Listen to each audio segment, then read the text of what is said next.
warahmatullahi wabarakatuh. Waalaikumsalam warahmatullahi wabarakatuh. Nah, sebelum kita memulai pelajaran pada pagi hari ini, silakan ketua kelasnya memimpin doa. Berdoa, mulai. Berdoa, selesai. Nah, gimana kabarnya hari ini anak-anak? Alhamdulillah, sehat Bu. Apakah hari ini ada yang tidak masuk? Nggak ada Bu. Semuanya sehat ya anak-anak? Ya. Nah, pada kesempatan pada pagi hari ini kita akan belajar tentang perpajakan dalam pembangunan perekonomian. Nah, apakah ada yang tahu apa itu perpajakan? Kurang tahu Bu. Nah, di sini saya akan menjelaskan tentang pengertian pajak, fungsi dan peran pajak, manfaat serta jenisnya. Nah, di sini ada pengertian dari pajak. Next, pajak adalah kontribusi wajib kepada negara yang terutang oleh orang pribadi atau badan yang bersifat memaksa berdasarkan undang-undang dengan tidak mendapatkan imbalan secara langsung dan digunakan untuk keperluan negara bagi sebesar-besarnya kemakmuran rakyat. Nah, di sini apakah ada yang belum jelas? Jelas Bu. Nah, di sini juga ada perekonomian. Perekonomian itu adalah suatu sistem atau cara bagaimana masyarakat itu mengelola dan mengatur segala kegiatan ekonomi dalam masyarakat, baik yang dilakukan oleh pemerintah maupun swasta yang menggunakan azas-azas terbuka untuk mencapai tujuan tertentu yang diinginkan. Nah, di sini selanjutnya ada fungsi pajak bagi negara masyarakat. Bisa dibaca, siapa yang ingin membaca? Saya. Silakan. Pertama, anggaran, yaitu sumber pemasukan keuangan negara dengan cara mengumpulkan dana atau uang dari wajib pajak ke kas negara untuk membiayai pembangunan nasional atau pengeluaran negara lainnya. Dua, mengatur, yaitu pajak digunakan untuk mengatur atau melaksanakan kebijakan-kebijakan pemerintah. Yang ketiga, stabilitas, yaitu pajak digunakan untuk menyeimbangkan perekonomian suatu negara. Terakhir, retribusi pendapatan, yaitu pajak digunakan untuk meratakan pendapatan masyarakat. Nah, di sini sudah dijelaskan sama teman kalian tadi bahwa anggaran itu sumber pemasukan keuangan negara. Nah, ini tuh ada contoh-contohnya. Nah, contoh dari fungsi anggaran ini seperti fasilitas kesehatan, yang kedua ada fasilitas pendidikan, dan yang ketiga ada infrastruktur, dan yang keempat ada layanan publik. Nah, selanjutnya contoh dari fungsi mengatur ini ada kebijakan undang-undang dan tarif pajak untuk ekspor 0%. Nah, apa itu ekspor 0% itu untuk meningkatkan produk keluar negeri. Nah, yang contoh stabilitas ini digunakan saat negara mengalami inflasi dan deflasi. Nah, selanjutnya ada peran pajak. Nah, di sini ada 3 peran pajak. Yang pertama untuk meningkatkan efisien perekonomian suatu negara, dan yang kedua untuk mengurangi kesenjangan sosial di masyarakat, dan yang ketiga untuk menambah pendapatan negara. Nah, apakah ada yang ditanyakan dari peran pajak tersebut, anak-anak? Belum. Nah, selanjutnya ada manfaat pajak bagi perekonomian dan masyarakat. Yang pertama di sini ada fasilitas umum dan infrastruktur seperti jalan, terus ada jembatan, rumah sakit, dan puskesmas. Nah, selanjutnya yang kedua ini ada pertahanan dan keamanan. Nah, itu seperti bangunan, terus senjata, terus perumahan hingga gaji-gajinya. Nah, yang ketiga ada subsidi atas pangan dan bahan-bahan minyak. Dan yang keempat ada kelestarian lingkungan hidup dan budaya. Dan yang kelima dana pemilu. Dan yang selanjutnya yang keenam ada pengembangan alat transportasi massal. Nah, di sini ada jenis-jenis pajak. Nah, jenis pajak ini dibagi atas 3 bagian. Nah, berdasarkan golongannya, dan yang kedua ada berdasarkan sifatnya, dan yang keempat berdasarkan lembaga pemungutannya. Di sini saya akan menjelaskan satu-satu dari masing-masing golongannya. Nah, pajak berdasarkan golongannya itu ada 2. Yang pertama ada pajak langsung dan pajak tidak langsung. Nah, di sini pajak langsung itu sendiri pajak yang dibayar sendiri oleh wajib pajak dan tidak dapat dilimpahkan kepada orang lain serta dikenakan secara berulang-ulang periodik berdasarkan SKP atau surat ketetapan pajak. Nah, contohnya di sini ada pajak penghasilan atau PPH. Dan selanjutnya pajak tidak langsung adalah pajak yang dibayarkan basa dilimpahkan ke orang lain. Nah, contohnya ini adalah pajak penjualan. Nah, apakah ada yang perlu ditanyakan? Enggak. Nah, selanjutnya pajak berdasarkan sifatnya. Di sini juga ada 2, pajak subjektif dan pajak objektif. Di sini pajak subjektif itu pajak yang pemungutannya itu berdasarkan dari diri orangnya. Nah, keadaan diri wajib pajak itu contohnya kayak status ekonomi dan susunan keluarga. Nah, yang kedua pajak objek itu pajak yang pemungutannya berdasarkan dari objek pajaknya. Nah, contohnya itu ketika kita membeli kendaraan dan kita akan membalikkan namanya dan kita akan dikenakan bea balik nama atau BBN. Nah, selanjutnya pajak berdasarkan lembaga pemungutannya.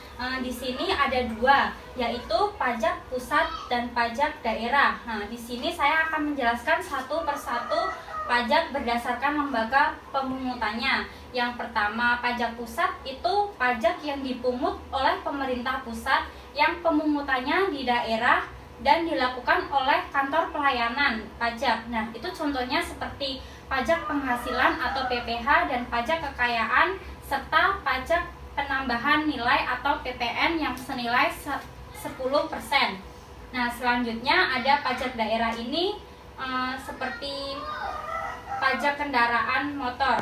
Nah, di sini pajak daerah itu pajak yang diwenangkan pemungutannya berada pada pemerintah daerah, baik daerah tingkat 1 atau provinsi maupun daerah tingkat 2 atau kabupaten atau kota. Nah, contohnya itu tadi saya sudah bilang kayak pajak kendaraan motor dan pajak reklame. Nah, selanjutnya materi yang sudah saya sampaikan ini saya akan memberikan tugas kelompok. Kalian membuat 5 kelompok masing-masing ya. Bu mau tanya, kelompoknya boleh milih atau dipilih-pilih oleh ibu? Terserah kalian aja, yang penting 5 orang 1 kelompok. Oke, Bu. Ini ya. Ya.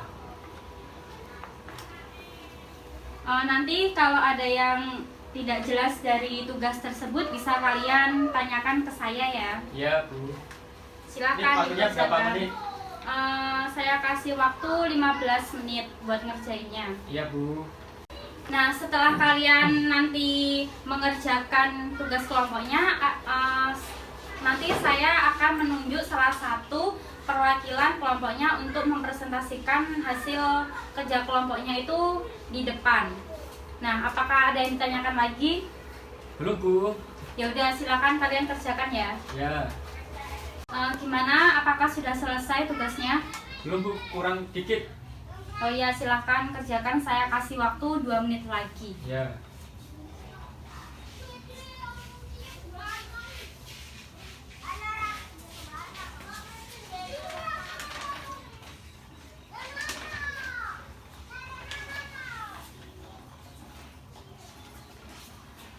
Apakah sudah selesai?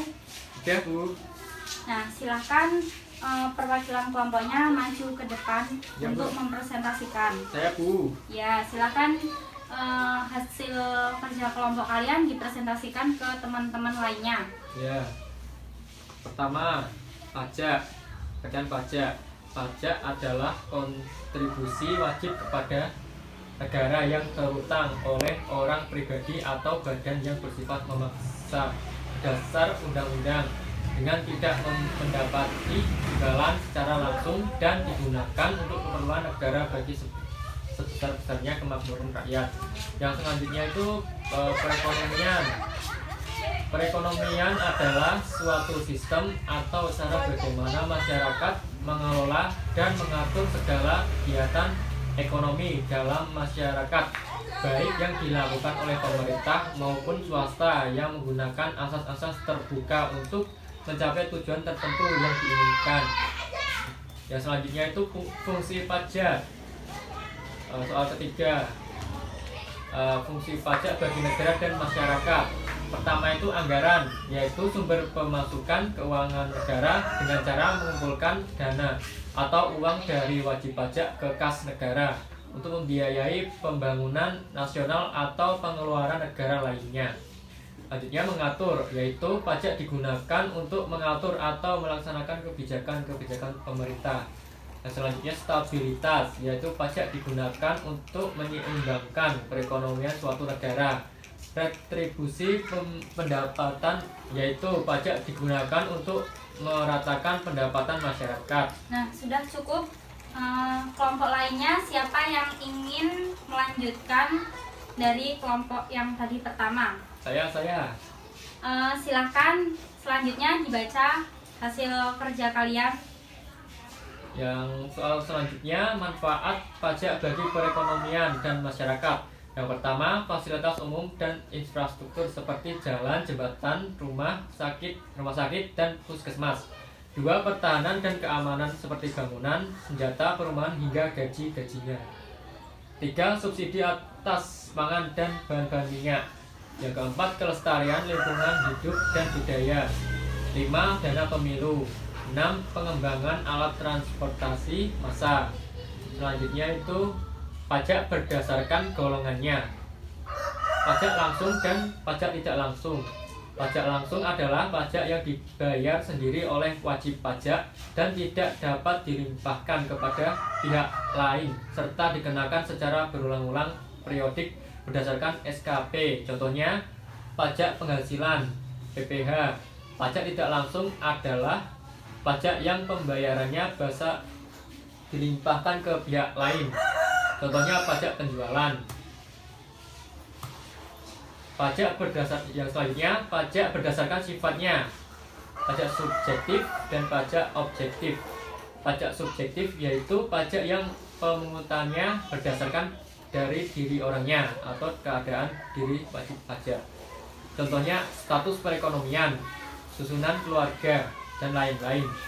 Selanjutnya pajak objektif, yaitu pajak yang pemungutannya berdasarkan dari objek pajaknya.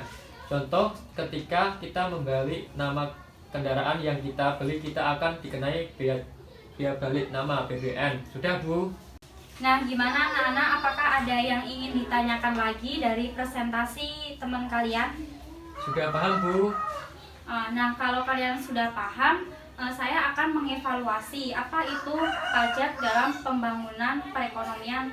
Nah, di sini itu jadi pajak itu yang sudah kita bayarkan kepada negara dapat kita gunakan untuk fasilitas-fasilitas publik. Nah, apa itu fasilitas-fasilitas publik? Nah, fasilitas publik ini seperti yang kita rasakan, contohnya jalan raya, terus ada penerangan jalan dan lain-lainnya. Nah, kalian itu jangan lupa ya untuk membayar pajak. Ya. Nah, di sini juga ada fungsi anggaran, fungsi mengatur, fungsi stabilitas, dan retribusi pendapatan. Tadi contoh-contohnya sudah saya jelaskan. Nah, pada pertemuan kali ini, apakah ada yang ingin ditanyakan lagi atau ada yang belum jelas dalam saya menyampaikan materi? Sudah jelas, Bu.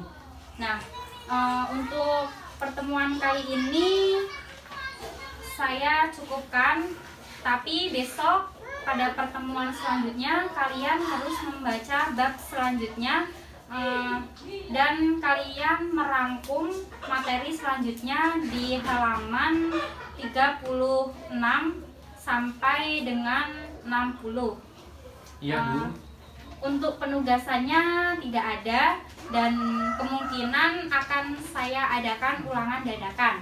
Waduh. Apakah ada yang ingin ditanyakan lagi? Sudah, Bu. Nah, cukup sekian ya pembelajaran pada pagi hari ini. Assalamualaikum warahmatullahi wabarakatuh. Waalaikumsalam warahmatullahi wabarakatuh.